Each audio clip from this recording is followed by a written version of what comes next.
చేసి ప్రార్థన చేసుకుందాం. ప్రభువా తండ్రి, మీ స్తోత్రాలు. ఇంతవరకు పాటల ద్వారా మీ నామానికి ప్రభువా మహిమ తెచ్చుకున్నారు. తిరిగి మా తండ్రి వాక్యానుసారమైన అనుభవంలో మేము ప్రార్థించుటకు నీ మాటలు మాకు అనుగ్రహించాను. మీ సన్నిధి మాతో ఉంచమని ప్రార్థిస్తూ మీకు అప్పచెప్పుకుంటూ మహిమ ఘనత ప్రభావం మీరు ఆరోపించుకోమని ప్రభువా తండ్రి వాక్యమైన దేవుడు కనుక మీరు మాతో మాట్లాడుతారమ్మని ప్రార్థిస్తూ ప్రార్థన కొరకు ఏ సంగతులు అవసరమో అవన్నీ మీరు మాకు అనుగ్రహించారు. యేసు ప్రభు వారి పరిశుద్ధమైన నామమున మిమ్మల్ని స్తుతిస్తూ అతినంగా ప్రార్థించాడు వేడుకొంచున్నాం తండ్రి, ఆమేన్.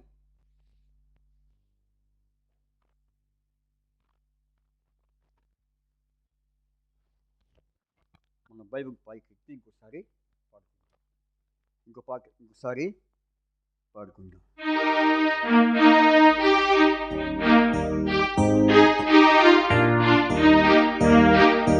శ్రేష్టం బాగుందాములు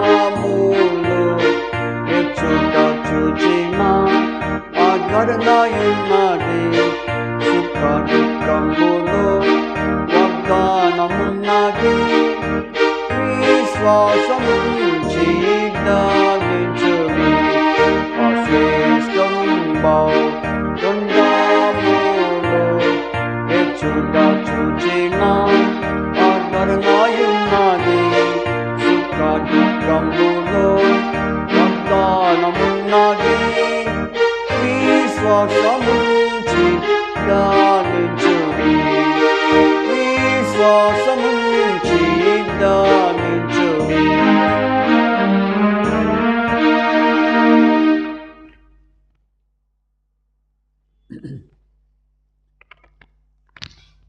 మనం ప్రార్థన నిమిత్తమై కొన్ని మాటలు మనము ధ్యానం చేసుకుందాం.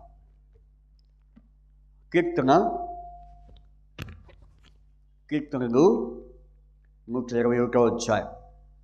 కీర్తన 121వ అధ్యాయము చదువుకుందాం. కీర్తన 121వ అధ్యాయం. కీర్తన 121వ అధ్యాయము 2వ వాక్యాన్ని చదువుకుందాం. యెహోవా వలన నాకు సహాయము కలుగును, ఆయన భూమి ఆకాశములను సృజించినవాడు. యెహోవా వలన నాకు సహాయము కలుగును, ఆయన భూమి ఆకాశములను సృజించినవాడు. దేవుడు చదివిన ఈ మాటలను బట్టి దేవుడు మనతో ప్రార్థన కొరకాయ ఆయన మనతో మాట్లాడనుగాక. అయితే ఈ అధ్యాయంలో ఉన్నటువంటి 2వ వచనం మనకు ఇవ్వబడిన జనవరి, ఫిబ్రవరి 2 మాసములు కలిపి ఇవ్వబడినటువంటి వాక్యం ఇది. అయితే గడిచిన జనవరి మాసం అంతా కూడా మనము ఈ వాక్యం మీద ప్రార్థన కూడుకునేమి, ఆరాధన సండే వర్షిప్ ఆరాధన వర్తమానమేమి, అలాగే టేబుల్ మెసేజ్ భగవర్తమానమేమి, అనేక రీతులుగా ఈ వాక్యం ద్వారా దేవుడు మనతో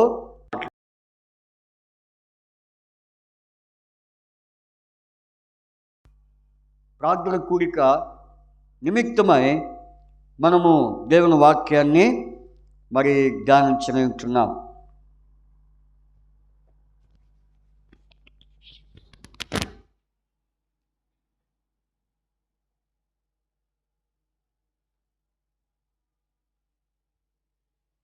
అయితే ప్రార్థన కూడిక నిమిత్తమై మనము ఈ మాటలు చూసుకుంటూ ఉన్నాం. దావీదు, మన పితరుడైన దావీదు సెలవిస్తున్న మాట ఏంటంటే, యెహోవా వలనే నాకు సహాయము కలుగును. కాబట్టి సహాయము అనేది క్రైస్తవ జీవితంలో దేవుని ప్రజలైన వారందరికీ ఎంతో అవసరమైనటువంటి వాక్యం. కాబట్టి ఈ సహాయము మనకి ఎంతైనా అవసరం. అయితే ఎవరి వలన సహాయము? ఎవరి వలన సహాయము అంటే దేవుని వలన మనకు సహాయము. కాబట్టి ఆయన వలన మనకు సహాయము. భూమి ఆకాశములను సృజించిన మరి యెహోవా వలన, యెహోవా నామం వలనే మనకు సహాయము కలుగుచున్నదని వాక్యం ద్వారా మనము తెలుసుకుంటున్నాం. కాబట్టి 124 కీర్తన 8వ వచనంలో భూమి ఆకాశములను సృజించిన యెహోవా నామం వలనే మనకు సహాయము. కాబట్టి దేవుని నామము ద్వారా, అందుకనే మరి ప్రార్థనలో మనం ఎప్పుడైనా మరి ముగించేటప్పుడు ఏమని చేస్తాం? ప్రభువైన యేసుక్రీస్తు వారి నామమున మరి ప్రార్థించి అడిగి వేడుకుంటున్నాం తండ్రి అని. అంత మాత్రమే కాదు, యేసు ప్రభువారు మరి శిష్యులకు పరలోకపు ప్రార్థన నేర్పిస్తున్న సందర్భంలో ఒక మాట వాడిచ్చాడు. ఏ మాట? నీ నామము పరలోకమందున్న మా తండ్రి, నీ నామం పరిశుద్ధ. కాబట్టి నామము, దేవుని నామము అనేది, ఆ నామం వలనే మనకు సహాయము కలుగుచున్నది. అయితే దేవుని సహాయము మనకి ఎంతో అవసరం. ఎక్కడి నుంచి వస్తుంది చెప్పండి? దేవుని సహాయం ఎక్కడి నుంచి వస్తుందంటే మరి మనందరికీ తెలుసు. కీర్తన 20వ అధ్యాయంలో 2వ వచనంలో పరిశుద్ధ స్థలముల నుండి ఆయన నీకు సహాయము చేయును. కాబట్టి పరిశుద్ధ స్థలముల నుండి ఆయన నీకు సహాయము చేయను. అలాగే సీయోనుల నుండి యెహోవా నిన్ను ఆదుకొనును. ఎక్కడి నుంచి మనకు సహాయం చెప్పండి? పరిశుద్ధ స్థలములో నుండి. కాబట్టి దేవుని నామం వలన సహాయము, పరిశుద్ధ స్థలముల నుండి సహాయము మరి మనకు దేవుడు అనుగ్రహించేవాడిగా ఉంటున్నాడు. అంతేనా? మరి బైబిల్లో ఇంకో మాట మనం చూస్తే ఆయన సహాయం చేయుటకు ఆకాశవాహనుడై అని రాయబడింది. ఆకాశవాహనుడై, మేఘవాహనుడై ఆయన వచ్చున్నాడని దేవుని వాక్యంలో మనము చూడగలుగుతున్నాం. చూడండి అన్నమాట. మరి ఎక్కడుంది ఆయన ఆకాశవాహనుడై? ద్వితీయోపదేశకాండము మరి 33:26 వచనంలో, 33:26 వచనంలో ఈ మాట రాయబడుతూ వచ్చింది. 33:26 వచనంలో మరి ఏమని రాయబడింది అక్కడ మనం చూస్తాం. చూడండి 33:26 వచనం. యెషూరును దేవుని పొందిన వాడు ఎవడు లేడు, ఆయనకు సహాయం చేయుటకు ఆకాశవాహనుడై వచ్చును, మహోన్నతుడై మేఘవాహనుడై వచ్చును, మేఘవాహనుడగును. కాబట్టి దేవుని సహాయం చూడండి ఎలా ఉందో. ఆయన నామం వలన సహాయము, తర్వాత పరిశుద్ధ స్థలముల నుండి సహాయము, తర్వాత ఆయన సహాయము చేయడానికి ఎలా వస్తున్నాడు? ఆకాశవాహనుడై, మేఘవాహనుడిగా, మహోన్నతుడిగా ఆయన లోకానికి వస్తున్నాడు. మొత్తానికి దేవుని సహాయము, మనుషుల సహాయం కంటే ఎవరి సహాయం వ్యర్థం? మనుషుల సహాయం కంటే దేవుని సహాయం కంటే ఎవరి సహాయం వ్యర్థం అంటే మనుషుల సహాయము వ్యర్థం. కాబట్టి దేవుని సహాయము అది ఎంతో అర్థమైంది, మనుషుల సహాయము వ్యర్థమైంది. కాబట్టి మరి దేవుని సహాయము మనము పొందుకోవాలి. కాబట్టి దేవుని సహాయము మనకి ఎంతైనా అవసరము. అందుకని మన పితరుడైన దావీదు ఆయన మరి దేవుని సహాయమును కోరుచున్నాడు. అందుకనే ఇంకో మాట కూడా రాయబడింది యెషయా గ్రంథం 50వ అధ్యాయంలో 9వ వచనంలో, ప్రభువుకి యెహోవా సహాయము చేయుచున్నాడు. ప్రభువైన యెహోవా సహాయము చేయనుగాక అని మాటకు రాయబడింది. కాబట్టి ఆయన సహాయము చేయాలి. ఆయన సహాయము చేయాలంటే మరి మనం ఏం చేస్తే ఆయన మనకు సహాయం చేస్తాడనేది ప్రాముఖ్యమైన విషయం.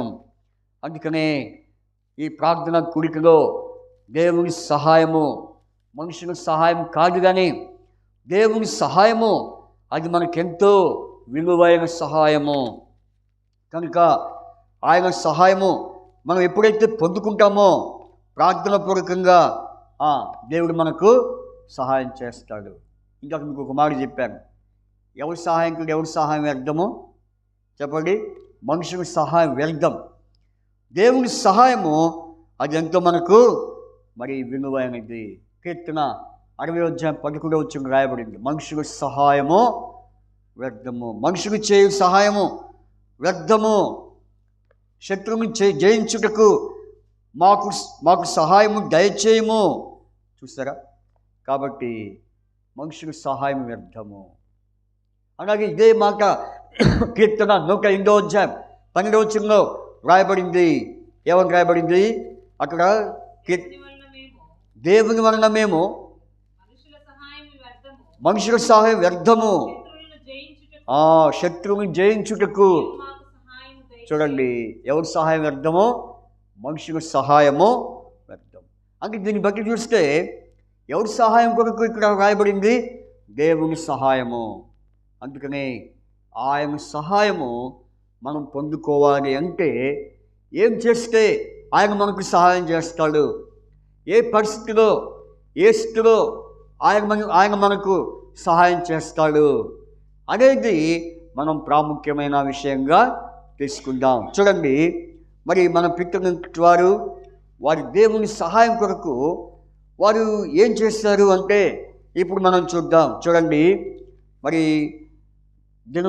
మొదటి దినవృత్తాంతములు 21వ అధ్యాయం, మొదటి దినవృత్తాంతములు 21వ అధ్యాయము, మొదటి దినవృత్తాంతములు 21వ అధ్యాయము 20 చూడండి, మొదటి దినవృత్తాంతం 5వ అధ్యాయం 20 కాదు 5వ అధ్యాయము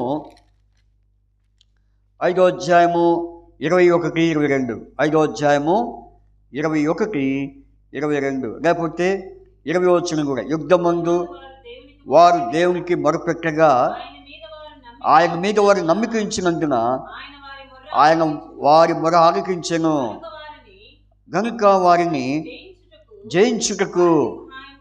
కాబట్టి మనుషుల సహాయం వ్యర్థము. ఎందుకని? శత్రువుని జయించుటకు దేవుని సహాయము, దేవా మీరు మాకు సహాయము దయచేయమని ప్రార్థన చేశారు. కాబట్టి ఎవరిని జయించాలి? వారిని. ఎవరు వారు? శత్రువులు.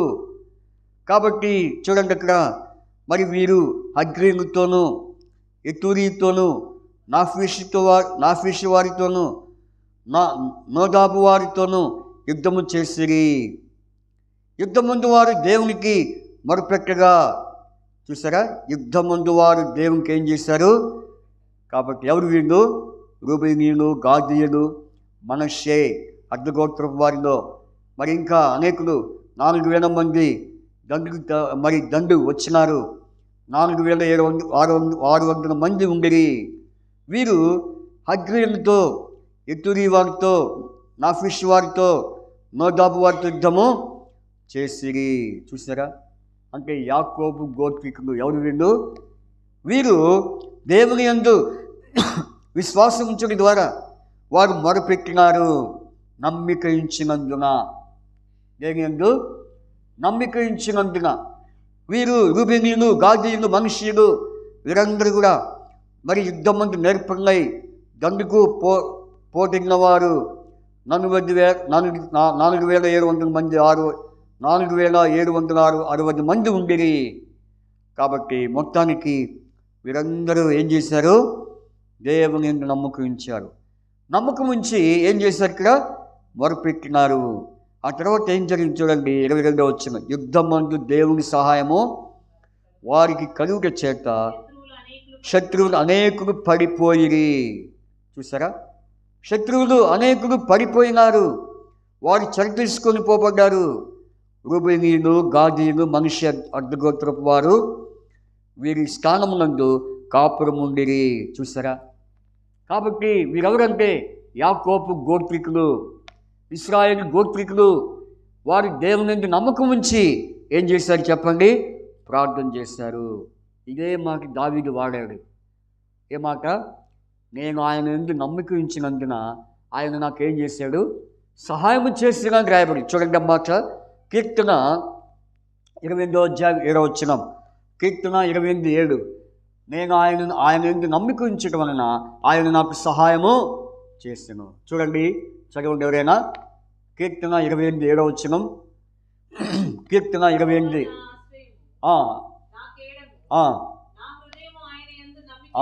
నా హృదయము ఆయన యందు నమ్మిక ఉంచినందున.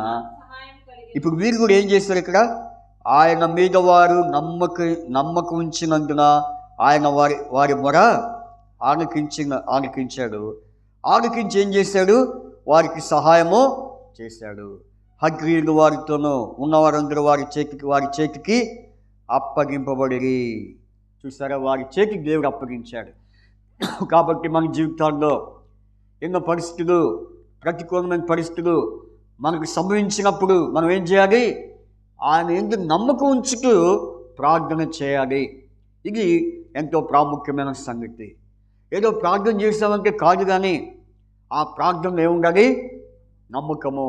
అందుకనే మార్కు 11:24 ఏమని రాయబడింది? మార్కు 11:24 ఏమని రాయబడింది అంటే, మీరు ప్రార్థన చేయనప్పుడు పొంది ఉన్నామని నమ్ముడి. మీరు అడుగుచున్న వాటిని నన్ను పొంది ఉన్నామని నమ్ముడి. నమ్మకంతో కూడిన ప్రార్థన. ఇదే మనకు మరి గొప్ప సహాయానికి కారణంగా ఉంది. ఇది మొదటి విషయం. రెండవ విషయం చూడండి. మరి రెండవ దినవృత్తాంతములు 14వ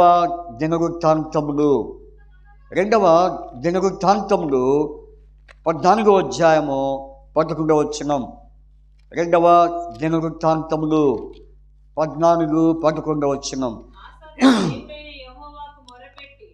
మొరపెట్టి యెహోవా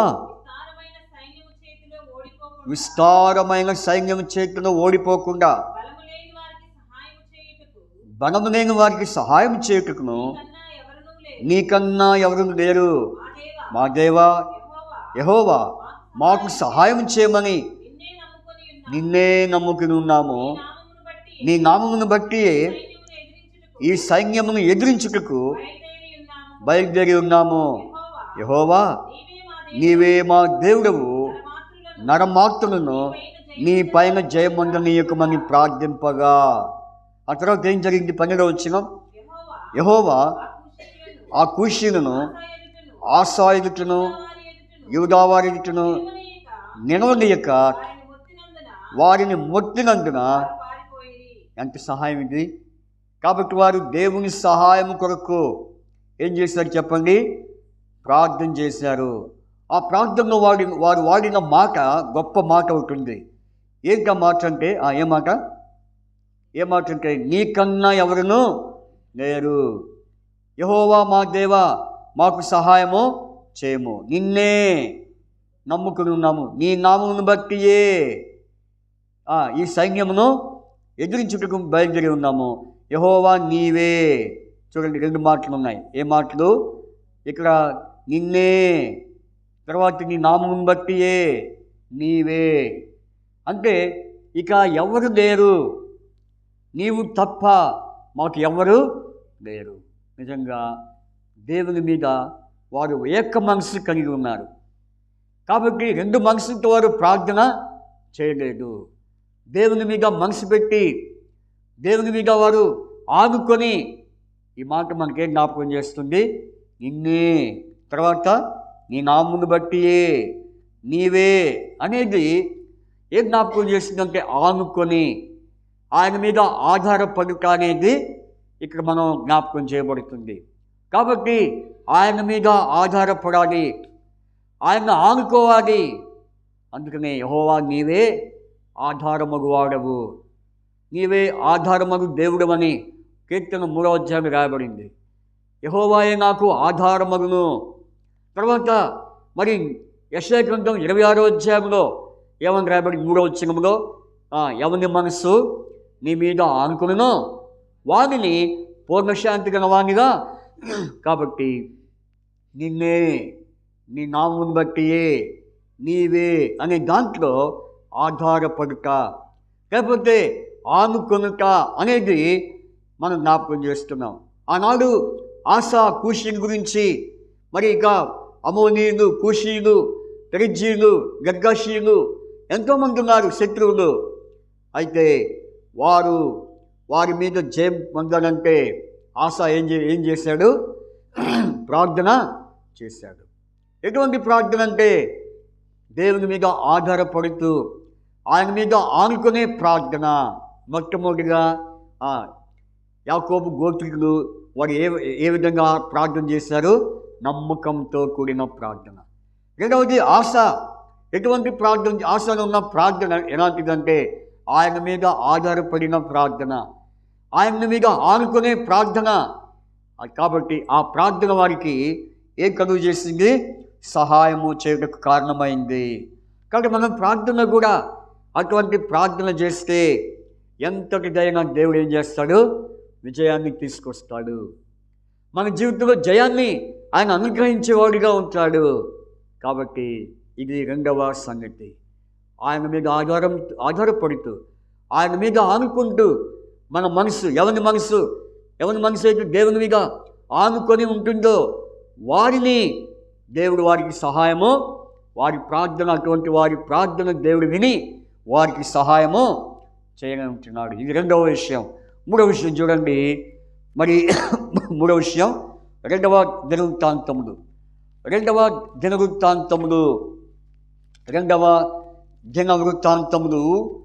26వ అధ్యాయము 7వ వచనం. రెండవ దినవృత్తాంతములు 26వ అధ్యాయము 7వ వచనం. రెండవ దినవృత్తాంతములు 26వ అధ్యాయము ఎన్నో వచనం? 7వ వచనం చదవండి. ఫిలిష్తీయులతోనూ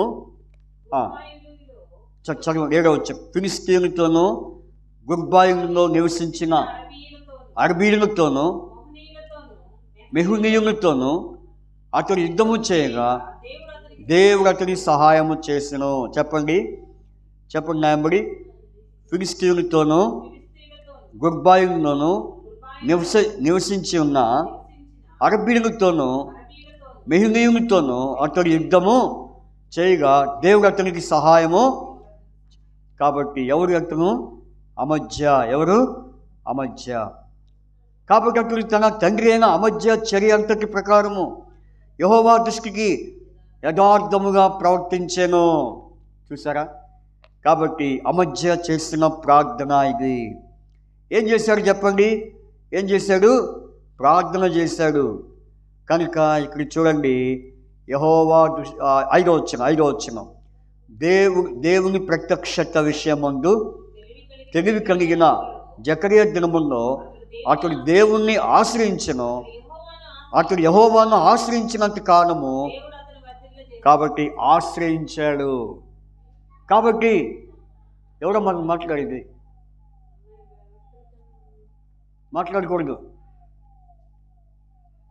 కాబట్టి దేవుని ఆశ్రయించిన అనుభవము. కాబట్టి అమజ్య ఏం చేస్తున్నాడు? దేవుణ్ణి ఆశ్రయిస్తూ. దేవుని ఆశ్రయించటం అర్థం ఏంటండి? ప్రార్థన చేయటము. ఆయన ఆశ్రయించాలి. అందుకనే మనుషులను నమ్ముకుంటే కంటే యెహోవాను ఆశ్రయించుట మేలు. రాజులను నమ్ముకుంటే కంటే యెహోవాను ఆశ్రయించుట అంటే మరి భక్తుడైన అమజ్య యెహోవా దృష్టికి యథార్థముగా దేవుణ్ణి ఆశ్రయిస్తున్నాడు. యథార్థమైన ఆశ్రయంతో కూడిన ప్రార్థన. ఆ విధంగా ఆశ్రయించడం ద్వారా దేవుడు అతనికి ఏం చేశాడు? సహాయము చేశాడు. చూడండి, ఫిలిష్తీయులతోనూ గుర్బాయిలతో నివసించిన అరబీలతోనూ మెహునీయులతోనూ అతడు యుద్ధము చేయగా దేవుడు అతనికి ఏం చేశాడు? సహాయము చేశాడు. అంటే విజయము ఇచ్చాడు, జయం ఇచ్చాడు. ఈనాడు మన ప్రార్థన జీవితంలో కూడా ఎటువంటి ప్రార్థనగా ఉండాలి? మరి అమజ్య వంటి యథార్థతతో కూడిన ప్రార్థన, యథార్థతతో దేవుణ్ణి ఆశ్రయించినటువంటి ప్రార్థన మనం కలిగి ఉంటే అది ఎంతటిదైనా దేవుడు మనకు సహాయం చేస్తాడు. వ్యక్తిగతంగా, కుటుంబముగా, మరి సంఘముగా, అనేక రీతులుగా దేవుడు మనకు సహాయము చేస్తాడు. కాబట్టి ఈ 3 సంగతులను మనం ఉద్దేశించి ప్రార్థన చేసుకుందాం. ఇంకో విషయం కూడా మీ గమనానికి తేవాలని నేను ఆశపడుతున్నాను. ఏంటంటే చూడండి, కీర్తన వారి జీవితాల్లో 3 జీవితాన్ని మనం చూసాం. 3 జీవితాల్లో వారు ఒక్కొక్క విధానంలో దేవుణ్ణి ప్రార్థన చేస్తూ వచ్చారు. మరొక 3 విషయాలు మనం కూడా వ్యక్తిగతంగా ఎలా దేవుణ్ణి మరి దేవుని సహాయాన్ని పొందుకోవాలో అది మీకు జ్ఞాపకం చేస్తాను. కీర్తన 115వ అధ్యాయం, కీర్తన 115వ అధ్యాయం, కీర్తన 115వ అధ్యాయం, కీర్తన 115వ అధ్యాయము. మరి చూడండి 11వ వచనం, కీర్తన 115:11 వచనం. యెహోవా యందు భయభక్తి గలవారులారా, యెహోవా యందు నమ్మిక ఉంచుడి, ఆయన వారికి సహాయము, వారికి కేడము. చూసారా, యెహోవా యందు భయభక్తులు గల వారికి దేవుడు సహాయం చేస్తాడు. కాబట్టి మనం ప్రార్థనలో కూడా భయంతో భక్తితో కూడిన ప్రార్థనగా ఉంటే దేవుడు తప్పకుండా ఆయన మనకు సహాయము చేస్తాడు. మన ప్రార్థనలో భయభక్తులు కనిపించాలి. మన ప్రార్థనలో భయభక్తులు కనపరిస్తే దేవుడు తప్పకుండా మనం భయభక్తులతో కూడిన ప్రార్థన దేవుడు విని ఆయన మనకు సహాయము, వ్యక్తిగతంగా, కుటుంబముగా, సంఘముగా ఆయన మనకు సహాయము చేసేవాడిగా ఉంటాడు. ఇది మొదటి విషయం. రెండవ విషయం చూడండి, రెండవ విషయం హెబ్రీ పత్రిక, రెండవ విషయం హెబ్రీ పత్రిక 2వ అధ్యాయం 18వ వచనం. హెబ్రీ 2:18, హెబ్రీ 2:18 చూడండి. హెబ్రీ పత్రిక 2:18 వచనం చదువుకుందాం. తాను శోధింపబడి శ్రమ పొందిన గనుక శోధింపబడిన వారికి సహాయం చేయగలవాడై ఉన్నాడు. శోధింపబడి వారికి ఆయన సహాయము. కాబట్టి మొదటిగా భయభక్తి గల వారికి సహాయం చేస్తే, రెండవదిగా శోధింపబడిన వారికి. నిజంగా శోధనలో కూడా రకాలు ఉన్నాయి. ఏంటంటే ఒకటి సాతాను ద్వారా వచ్చే శోధన ఉంటుంది, రెండవది మనం కొని తెచ్చుకున్న శోధనలు ఉంటాయి, మూడవది ప్రభు ద్వారా అనుమతించబడిన శోధనలు ఉంటాయి. అయితే ఇంకోటి సాతాను ద్వారా వచ్చే శోధనలు, మనం కొని తెచ్చుకున్న శోధనలకి మరి పరిష్కారం దొరుకుతుందా? చెప్పండి, దొరుకుతుందా? దొరకదు. అయితే దేవుని ద్వారా అనుమతించే శోధనలు అవి మనకి ఎంతో మరి సహాయాన్ని కలిగించేవిగా ఉంటాయి. ఇంకో విషయం కూడా ఉంది. కొన్నిసార్లు మనకు భౌతికమైన అపవాది ద్వారా వచ్చే శోధనలు ఇవన్నీ మరి తప్పించబడాలంటే మనం ఏం చేయాలా? యేసు ప్రభు ఒక మాట అన్నాడు. ఏమన్నాడు? మీరు శోధనలోనికి ప్రవేశింపకుండినట్లు మెలకుగా ఉంటేనే మనకు ఆ శోధన నుండి తప్పించబడతాం. కాబట్టి ఈ శోధనలు ప్రార్థన ద్వారా మెలకుగా ఉండి ప్రార్థన చేస్తే దేవుడు తప్పకుండా శబ్దం చేయక విను, వాక్యం చెప్పి పేజీకి చెప్తావండి. వాక్యం చెప్పింది నీకే. కాబట్టి ఇక్కడ మనం చూస్తే మరి శోధనలో ప్రవేశింపకుండినట్లు చెప్పండి, మెలకుగా ఉండి ప్రార్థన చేయాలి. కాబట్టి యేసు ప్రభువారు కూడా ఏం చేశాడు చెప్పండి? ఆయన శోధింపబడి శ్రమ పొందాడు. శోధనలో ఉండి కూడా ఆయన ఏం చేశాడు? ప్రార్థన చేశాడు. అందుకనే అక్కడ రాయబడింది హెబ్రీ పత్రిక 5వ అధ్యాయంలో ఏమని రాయబడింది చెప్పండి? మరి 8వ వచనం, ఆయన కుమారుడు 7వ వచనం కూడా, శరీరధారి ఉన్న దినముల్లో మహారోదనముతోనూ కన్నీళ్లతోనూ తను మరణం నుండి రక్షింపగలవానికి ప్రార్థనలు యాచనలు సమర్పించి భయభక్తులు కలిగి ఉన్నందున ఆయన అంగీకరింపబడెను. ఆయన కుమారుడై ఉండి తాను పొందిన శ్రమల వలన విధేయత. కాబట్టి శ్రమల ద్వారా ఏమొస్తుంది చెప్పండి? విధేయత. కాబట్టి మనం ప్రార్థనలో విధేయత ఉండాలి. శోధన ఉన్నప్పుడు, శ్రమలో ఉన్నప్పుడు మనం ఏం చూపించాలి? విధేయత.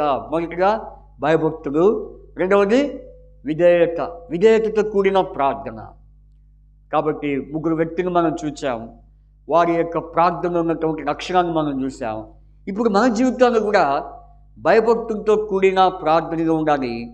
రెండవది శోధింపబడినప్పుడు కూడా ఆ శోధనలో మనం ఏం నేర్చుకోవాలి? విధేయత. యేసు ప్రభువారు ఆయన శ్రమలో ఏం నేర్చుకున్నాడు? విధేయత నేర్చుకున్నాడు. కాబట్టి మన కొరకై శోధింపబడి శ్రమ పొందాడు. కాబట్టి ఫస్ట్ ఏ విషయంగా శోధించబడ్డాడు చెప్పండి? ఏ విషయంగా శోధించబడ్డాడు? 40 రోజులు దేవుడు యేసుప్రభువారు ఏం చేశాడు? ఈ లోకంలో ఉపవాస ప్రార్థన చేశాడు. ఉపవాస ప్రార్థన చేసిన తర్వాత ఆయనకు ఒక శోధన ఎదురొచ్చి పడింది. ఏంటి ఆ శోధన? అపవాది శోధించెను. అపవాది శోధించడానికి ప్రభు ఎదుటిగా నిలబడి ఉన్నాడు. అయితే యేసుప్రభు ఏం చేశాడు? 3 భయంకరమైన శోధనల నుండి తప్పించబడ్డాడు. ఏంటి ఆ 3 భయంకరమైన శోధనలు? అపవాది వచ్చి ఏమంటున్నాడు? ఈ రాయిని రొట్టెగా మార్చమంటున్నాడు. తర్వాత ఏమంటున్నాడు? నాకు నమస్కారము చేయమంటున్నాడు. మూడవది ఏమంటున్నాడు? దూకమంటున్నాడు. ఏమంటున్నాడు? దూకు, సావు. కాబట్టి ఇటువంటి శోధనన్నిటిలో ఆయన ఏం చేశాడు? విజయం పొందాడు. ప్రార్థన. కాబట్టి మన ప్రార్థనలో విధేయతతో కూడిన ప్రార్థనగా ఉండాలని దేవుని వాక్యం ద్వారా మనం తెలుసుకున్నాం. చివరిగా ఈ వాక్యం చూసుకుని మనం ప్రార్థనకి వెళ్ళిపోదాం. చూడండి, బైబిల్లో నుంచి కీర్తన 46వ అధ్యాయం 5వ వచనం. కీర్తన 46:5. కీర్తన 46:5వ వచనం చదువుకొని ముగించుకుందాం. కీర్తన 46:5. దేవుడు మన పట్టణంలో ఉన్నాడు, దానికి చలనం లేదు. అరుణోదయమున దేవుడు దానికి సహాయము చేయుచున్నాడు. చూసారా? కాబట్టి ఇక్కడ మనం చూస్తే అరుణోదయమున దేవుడు దానికి, కాబట్టి దేవుని సహాయం ఎప్పుడు ఉంటుంది? అరుణోదయము, ఉదయము. అందుకే ఉదయ సాయంత్రములు ఎల్లవేళలా నేపాడుచు అని రాయబడింది. కాబట్టి ఉదయ సాయంత్రములు మరి దావీదు ఏం చేశాడు? ధ్యానించాడు. ఉదయ సాయంత్రములు, మధ్యాహ్నమున, సాయంకాలమున, ఇంకా మరి ఉదయమున, మధ్యాహ్నమున, సాయంకాలమున నేను ధ్యానించుకుంటాను అంటున్నాడు. కాబట్టి అరుణోదయం లేచి ఏం చేయాలి? చెప్పండి, ఏం చేయాలి? మనం ఆయనతో ముచ్చటించాలి.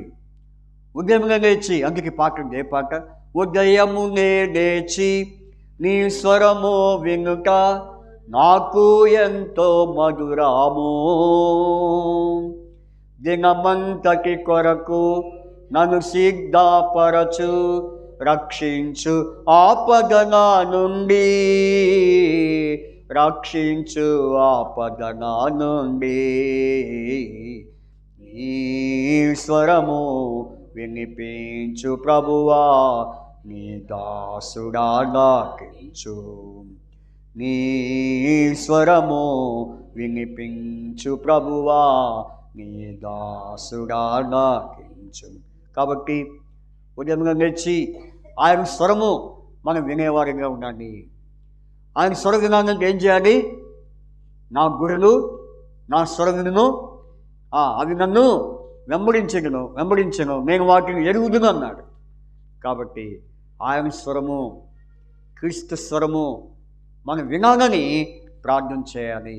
కాబట్టి ఈ 3 ప్రార్థనలు మన జీవితంలో మరి ఉండినట్లుగా, మరి ఆ రీతిగా మనం సాగిపోయినట్లుగా దేవుడు మనకు ఆత్మీయ సహాయము, భౌతిక సహాయము, వ్యక్తిగతంగా, కుటుంబముగా, సంఘముగా ఆయన మనకు సహాయం చేయనట్లు దేవుడు మనకు తోడుగా ఉండునుగాక. కీర్తన 121:2వ వచనం ఏమని రాయబడింది? ఆయన మననే సహాయము కనును.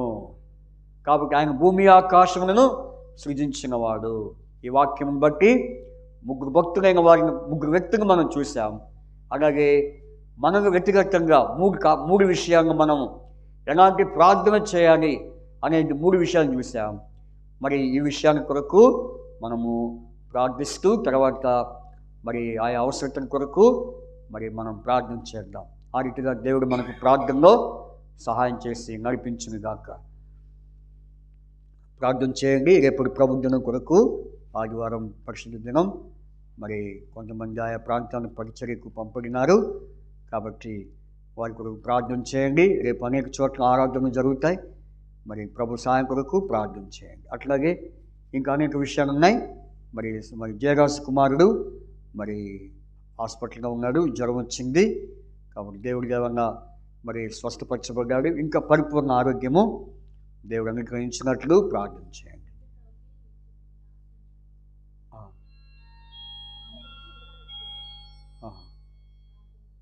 మరి ఇప్పుడే విన్న వార్త సోదరు వెంకట్రావు వినయవంత తమ్ముడు, మరి వెంకట్రావుకి యాక్సిడెంట్ అయిందంట మరి సడన్గా. కాబట్టి దయచేసి ప్రార్థన చేయండి. మరి అంబులెన్స్లో తీసుకున్నారంట. మరి మరి ఏమైందో మనకు తెలీదు. ప్రభుత్వమైతే దేవుడు స్వస్థపరచబడినట్లు, దేవుడు కాపాడబడినట్లు ప్రార్థన చేయండి. మరి సంఘంలో అనేకులు బలహీనంగా ఉన్నారు. మరి సంఘం క్షేమాభివృద్ధి కొరకు ప్రార్థన చేయండి. ఇంకా అనేక విషయాలు ఉన్నాయి, తర్వాత నేను చెప్తాను. మరి వీటి కొరకై ప్రార్థన చేయండి. ప్రార్థనలో మనం సాగిపోదాం. బయట తీసుకోండి.